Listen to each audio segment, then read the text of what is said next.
Mes chers concitoyens, j'aurais tellement aimé ne pas avoir à revenir vers vous pour parler du confinement. Pourtant, le président de la République en a décidé ainsi. Aujourd'hui, à minuit, notre pays va vivre son second confinement lié à la deuxième vague du coronavirus. Et il est vrai qu'entre les craintes sanitaires et les craintes économiques, le président de la République a choisi un équilibre qui reste ce qu'il est et que nous devons, nous, élus locaux, adapter, mettre en œuvre. Cependant, la réalité est là, elle s'impose à nous. Le taux d'incidence, c'est-à-dire le nombre de cas Covid pour 100 000 habitants, n'a cessé de progresser. Il était de 107,9 le 12 octobre et voici 4 jours, il était à 298.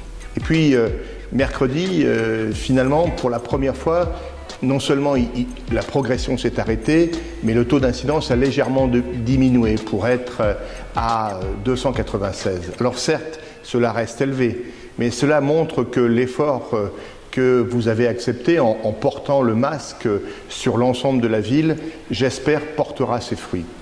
Il n'en demeure pas moins que le confinement s'impose également à nous.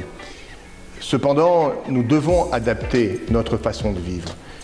Le ministre de l'Éducation nationale a annoncé lundi un hommage auquel la ville s'associera bien évidemment, en hommage à cet enseignant qui a été lâchement assassiné, Samuel Paty.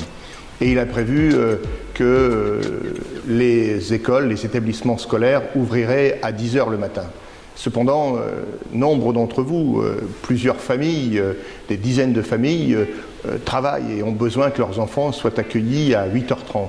Et c'est pour cela que les écoles ouvriront bien à 8h30. Cela n'empêchera pas de rendre l'hommage national à 10h, mais il importe d'être pragmatique. Ce pragmatisme, il se retrouve dans un certain nombre d'actes de prudence. C'est ainsi que la piscine, évidemment, sera fermée, que le cinéma est également fermé pour éviter que l'on se retrouve. Alors, je sais ce que cela représente pour les responsables du SONIR, pour les responsables de l'île verte, le manque à gagner, mais il importe que la santé, votre santé, prime avant toute chose. Et c'est pour cela que nous allons maintenir ces gestes barrières, mais malgré tout, il sera fait en sorte que les services publics, par exemple, seront ouverts, qu'il s'agisse de la mairie ou de la communauté de communes. Mais il nous faut restreindre nos déplacements. C'est ainsi que la déchetterie sera, elle, fermée. Bref, nous allons essayer de nous adapter, de faire en sorte que ce confinement soit parfaitement intégré, parfaitement respecté, et que dans le même cas, on puisse vous aider. C'est ainsi que les personnes âgées, puisque le restaurant du foyer sera fermé, eh bien nous puissions porter les repas à domicile. C'est le service que l'on doit vous rendre. Vous voyez, nous allons essayer, et c'était le rôle du cabinet de crise que j'ai réuni ce jeudi matin, de façon à adapter, je le dis, à la fois les obligations du service public et puis la nécessité de faire face aux besoins sanitaires. Le centre hospitalier avec lequel je suis quotidiennement en relation s'adapte également.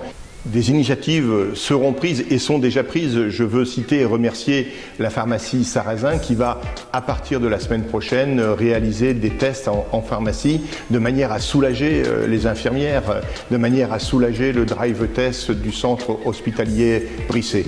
Oui, pendant le mois qui arrive, si nous voulons que ce confinement soit le plus restreint possible, il nous faut être prudents, il nous faut être respectueux les uns des autres. C'est ce que nous essayons de faire.